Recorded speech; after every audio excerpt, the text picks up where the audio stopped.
E o que é a viagem no tempo, senão uma tentativa patética de controlar o mundo ao seu redor? Seu esforço inútil para responder a uma pergunta. Você acha que eu não te conheço, Alexander? Eu posso ver dentro de sua mente. Seus pesadelos. Seus sonhos. Você é um homem assombrado pelas duas palavras mais terríveis. E se...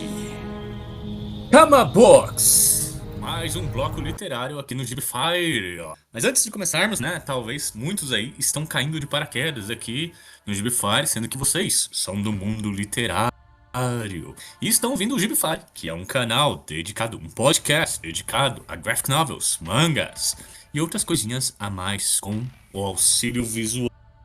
O problema é que o Gibify está embarcando numa jornada de A Liga Extraordinária de Alan Moore, o que incentivou, meio que quase que nos obrigou a ler essas obras clássicas do passado. Então, nesta jornada literária, a gente classificou este bloco como o Chama Books do Gibify. E hoje a gente vai conversar sobre O Máquina do Tempo de H.G. Wells. Mas antes disso, por favor, compartilhe, comente, nos avalie aí no Spotify, tem avaliação também no Apple, iTunes, Podcast, uma coisa assim. Bom, seja onde você estiver ouvindo, tem gente até que ouve a gente no YouTube, então no YouTube é aquele like. Mas muito obrigado de qualquer jeito e vamos para o episódio de A Máquina do Tempo. Antes também eu acho que eu devo dizer que eu sou já um cara que era muito calejado em Máquina do Tempo de outras adaptações. Por exemplo, a de 2002 com aquele cara, o Guy Pearce. Acho que é o Guy Pearce, o personagem principal, que ele viaja no tempo, então já tinha visto isso. Tem outra adaptação também, que ficou muito famosa nos anos 70. Talvez os fãs do livro gostam mais dessa do anos 70, que é um pouquinho mais fiel e tal. E também ficou muito ficou muito conhecido porque o Sheldon tinha pesadelos com os Morlocks dos anos 70, então ficou aí marcado em muita gente.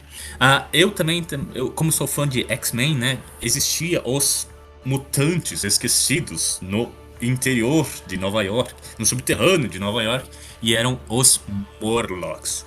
Então tem muita coisa aí, né, que eu já vinha respirando A Máquina do Tempo até mesmo antes de ler o livro. Achei que ia ser ruim, achei que ia ser assim, chato, já sei tudo.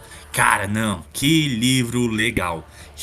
Gente do céu, me impressionei com tanta coisa neste livro. Primeira surpresa, né? O principal, o viajante do tempo, não tem nome. Ele não é nomeado em nenhum lugar, velho. É o viajante. E fica nisso. Até os amigos dele, né? Quando vai descrever nas cartas ali, o viajante voltou.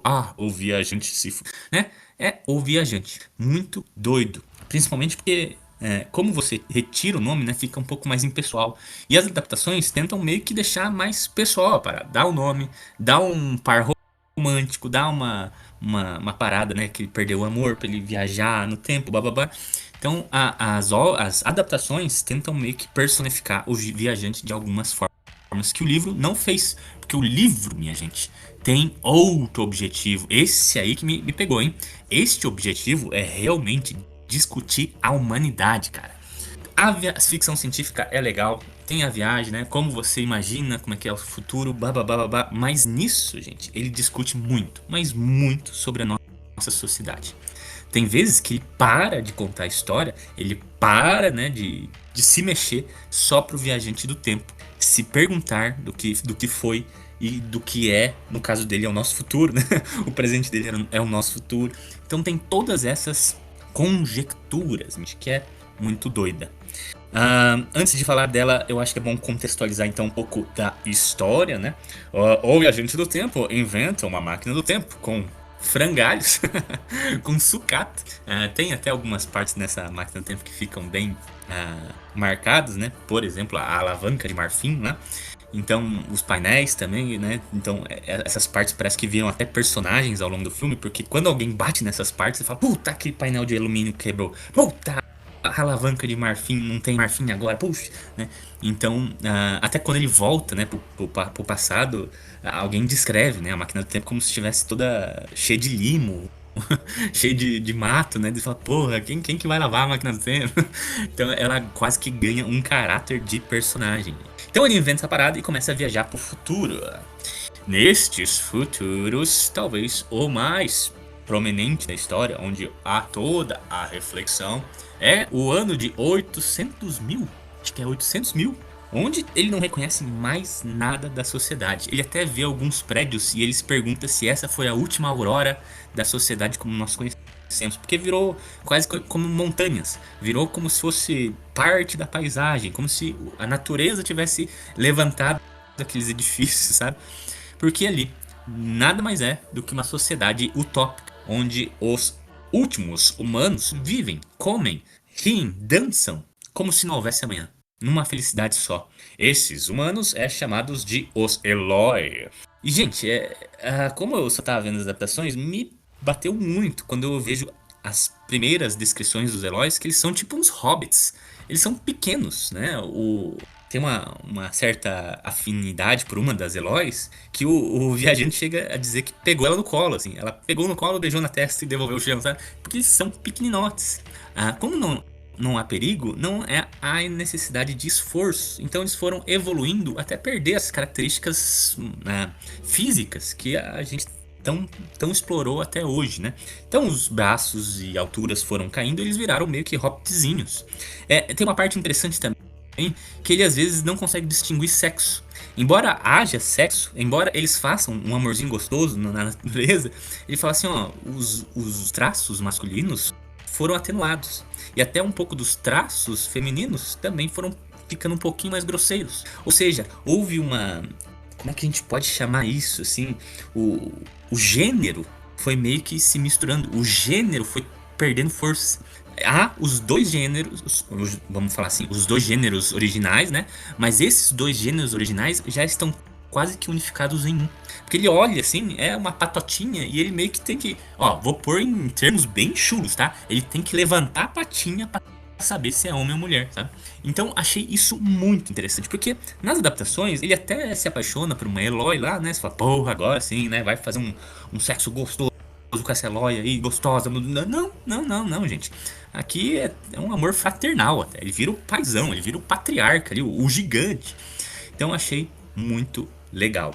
Tem, eu já vi algumas resenhas também que pode puxar por um certo amorzinho doentio, né? Porque ele daí tem uma atração por uma moça que parece uma criança, mas eu nem quero entrar nesse mérito porque eu achei assim irrisório ao tanto de coisas legais que tem desse livro, tá?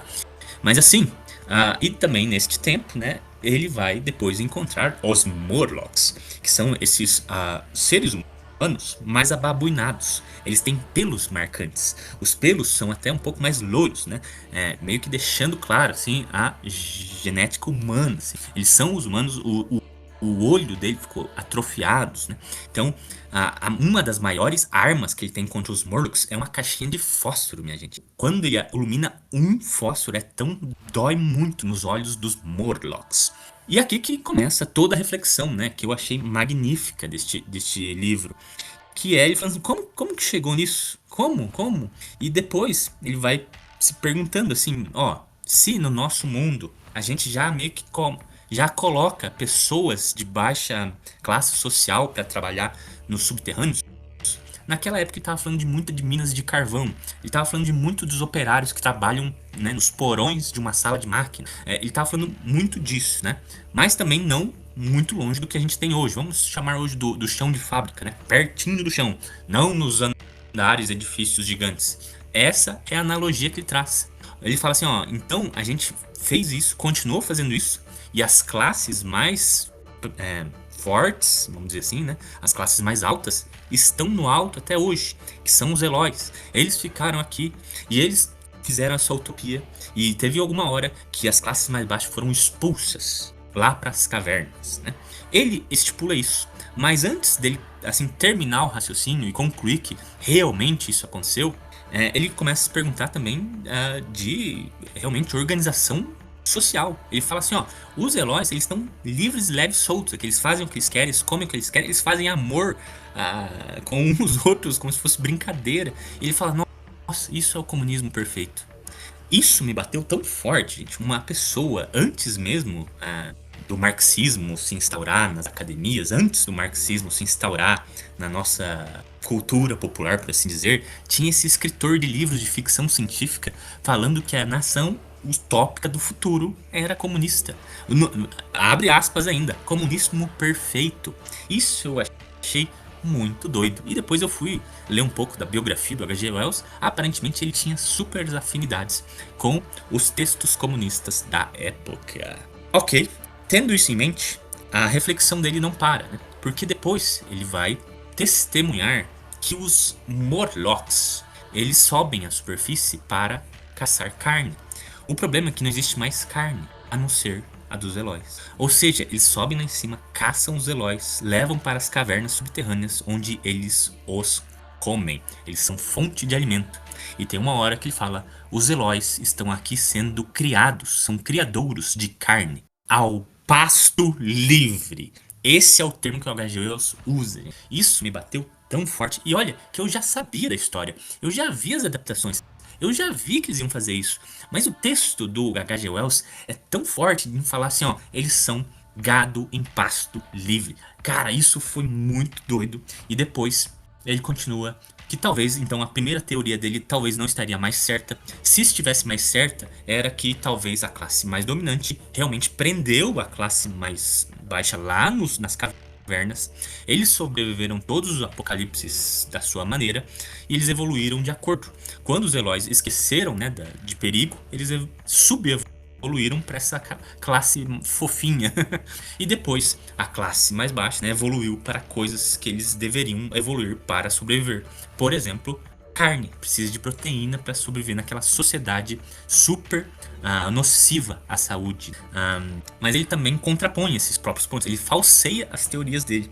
Ele fala que talvez aconteceu justamente ao contrário, talvez as classes mais altas realmente, para se salvar, foram para baixo e deixaram o gado preso aqui em cima. E o gado, na sorte, sobreviveu. E isso ele questiona porque ele tenta fazer um juízo de moral ao longo do livro. Porque ele se apaixona pelos Eloys. Os Eloys, eles são puramente amor. Eles são puramente bons. Mesmo com esse perigo iminente dos Morlocks os comendo, os sequestrando e comendo, eles ainda vivem na melhor maneira possível. Eles vivem como, como se não houvesse amanhã. E ele fala assim, essa é a característica mais bela da humanidade e ainda ela se concentra nos Eloys. Essa classe que é subjugada hoje nesse futuro de 800 mil anos à frente. Então isso foi muito, mas muito foda. Mais uma vez, eu acho que eu tenho falado isso em todos os chamabooks aqui do Jeepfire, que é vai tomar um banho... Vai catar coquinho adaptações, porque parece que os caras olham as coisas mais massas da obra e corta pra fazer um filme, corta pra fazer um gibi, corta pra fazer não sei o que, né? Enfim, as coisas mais massas nas obras parece que são cortadas na hora de fazer uma adaptação. E aqui também, essa contextualização, essa teorização do Viajante do Tempo foi muito bacana mesmo. Tanto que, né, ele também não vai chegar numa resposta certa. Ele fala, pode ser isso ou pode ser isso, né? Vamos ver se eu acho mais provas, mas ele não acha. Ele tem que voltar. Os Morlocks o atacam, ele tem que fugir, ele foge. Tem uma parte até emocionante, que o Morlock pula dentro da máquina, né? E blá, blá, blá, blá, blá.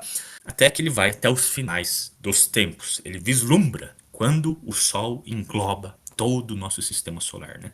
Ele testemunha o fim de tudo. E daí ele olha assim e fala, acho que tá na hora de voltar. E ele volta. E é onde vai voltar pro começo dessa história. Ele junta uma galera ali, né, uns amigos, tipo um médico, um advogado, bababá, um juiz, e começa a contar. Obviamente, a galera não acredita muito nele, vaza. O único que acreditou é o interlocutor da nossa história.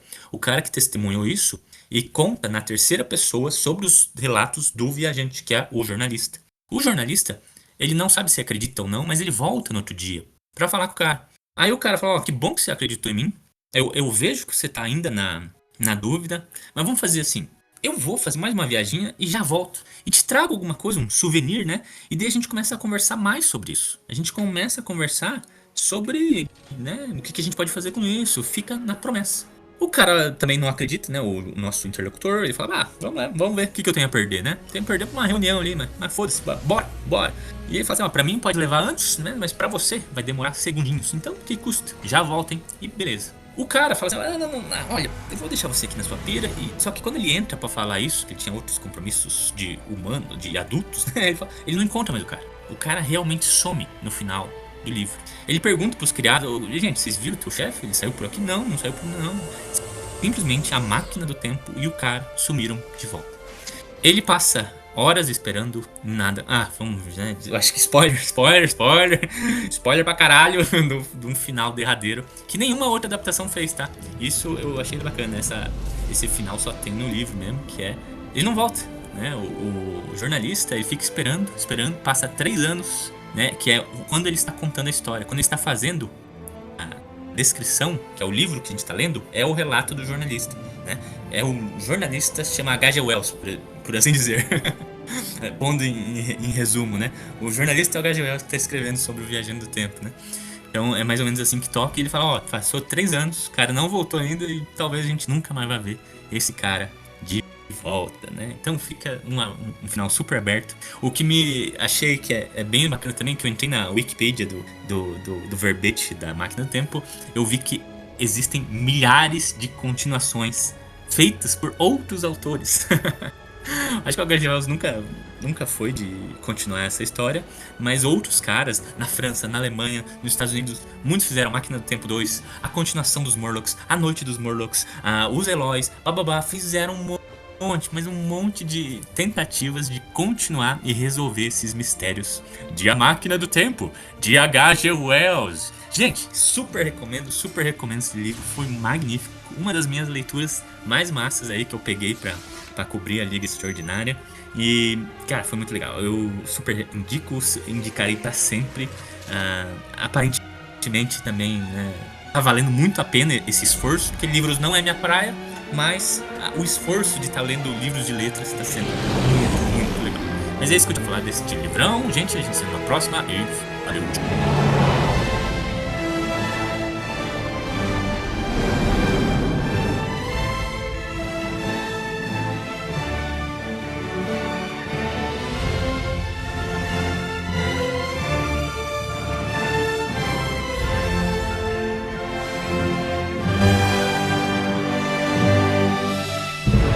O futuro é agora.